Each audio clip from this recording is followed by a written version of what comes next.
को गाली देने वालों को हम कंबल नहीं बांटेंगे। पहली बात तो आपने जौनपुरिया साहब बोला, ऐसे निम्न स्तर के विचार रखने वाले को साहब नहीं बोला जाता। 2 बार जनता की गलती होगी कि ऐसे व्यक्ति को देश की लोकसभा में 10 साल तक प्रतिनिधित्व करने का मौका दिया, जो यहां नफरत फैलाता है, जाति और धर्म के आधार पर भेदभाव करता है। और हमारे नेता राहुल गांधी जी जैसे कह रहे हैं कि ये बीजेपी के नेता इस देश में केरोसिन छिड़क रहे हैं, आग लगाना चाहते हैं अपनी राजनीतिक रोटियां सेकने के लिए। वो बात आज जौनपुरिया जी ने टोंक में प्रमाणित कर दी कि भाड़ में जाए जनसेवा। हमें जनसेवा से कोई लेना देना नहीं है।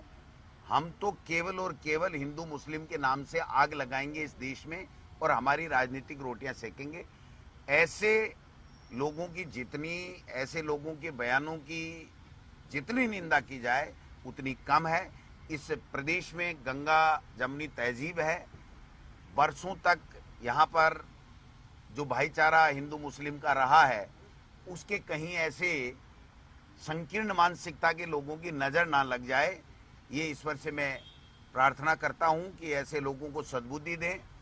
ये एक ही नहीं है, ये ऐसे कई नमूने हैं जो केवल और केवल आग लगाने का इस प्रदेश में काम करते हैं और भाई को भाई से लड़ा करके अपनी राजनीतिक रोटियां सेकना चाहते हैं। मैं समझता हूं कि जो कल उन्होंने दिया उनको सार्वजनिक रूप से माफी मांगनी चाहिए, क्योंकि ऐसा नहीं हो सकता कि उनके पूरे राजनीतिक कैरियर में मुसलमानों ने वोट नहीं दिया हो या किसी जाति बिरादरी ने वोट नहीं दिया हो। देश के प्रधानमंत्री अपने भाषणों में जो बात कहते हैं, अगर वो बात भी ये मान ले, वो खुद भी नहीं मानते वो अलग बात है, लेकिन उनको कम से कम जिस क्षेत्र का लोकसभा में प्रतिनिधित्व किया, कंबल बांटने के लिए किसने ऑफर दिया था उनको? हमने कहा था क्या? या उन जो लोग गरीब आए थे उन्होंने थोड़ी कहा था कि आप कंबल बांटिए तभी हमारी सर्दी रुकेगी?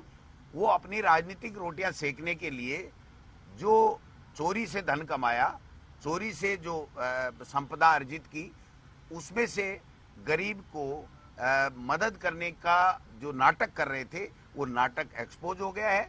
ऐसे लोगों के खिलाफ सरकार में अगर थोड़ी बहुत भी संवेदनशीलता है तो एफआईआर लोड करके उसके खिलाफ कार्रवाई करनी चाहिए, ये मैं कहना चाहूँगा। आपने कहा बीजेपी